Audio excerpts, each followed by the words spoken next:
Guys, sa mga laptop dyan, paano magkabit ng RAM. So mag-install tayo ng 8GB RAM para sa ating Lenovo. Ayan, nilagay niya lang dyan. Tapos na. Tapos na.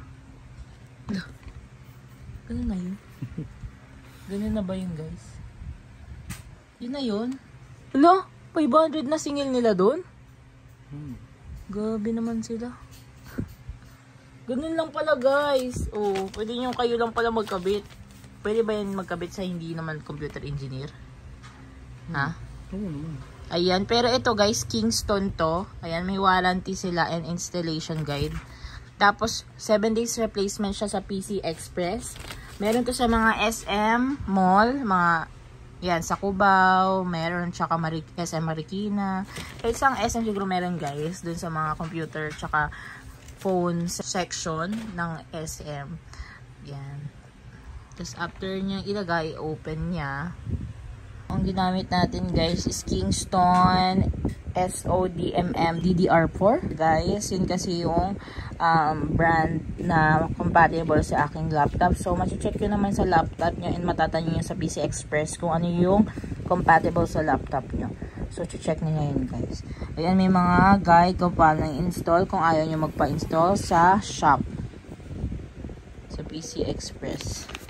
1,150 pala guys ang 8GB sa PC Express. Mas mura siya kaysa sa iba. No? 2.5 yung sa kabila. Sa iba, nag-check kami 2.5 daw 8GB.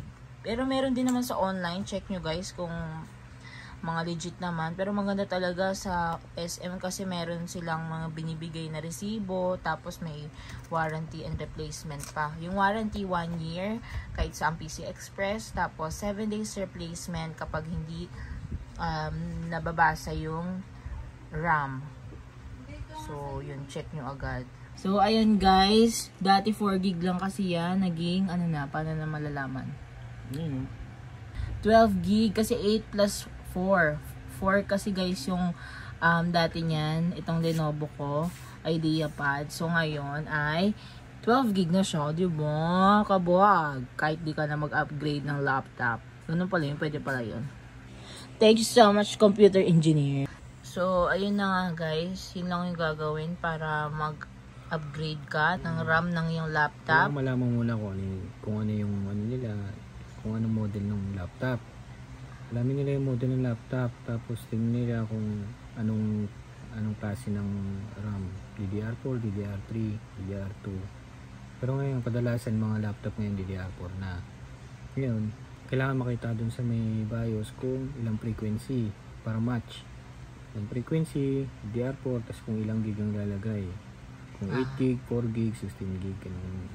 So, sa mga virtual dyan na nag-work, virtual assistant, work from home, kapag pina-upgrade kayo ng laptop nyo, pwede nyo gawin to, hindi agad yung bibili kayo kung wala naman pang budget. Pwede nyo mag-upgrade na gigram para mas ma-maximize nyo yung mga ginagawa nyo sa laptop, like mga pagbabrowse, mas madami kang magagawa. Kasi pag pag mababa yung RAM, mas mababagal pag madami kang ginagawa. So, ayun na siya. So, yun guys. From 4GB siya, diba? 12GB. 4GB daw, naging 12GB na siya. Ayan. Kasi sa mga virtual guys, Intel Core i3, ganyan yung mga nire-recommend. i5 na nga dapat Maganda pagka gusto nilang mag-virtual, at least i3 10 Gen. Oh, 10 Gen pataas. Ayun, 5th Gen. Ito kasi, ano to, 10 Gen to. Kahit naman guys, hindi Intel Core, mga ganyan. Basta mataas yung gigram. Ganun yung minsan nare-require. So, yun lang guys. Bye-bye. Thanks so much for watching. Ayan. Mag-upgrade lang kayo muna agad kayo bumili pag wala pa ng budget. Practical tayo, diba? So, see you again next time. Wala lang, video ko lang. Thanks so much. Bye-bye. Like and subscribe. 128GB kasi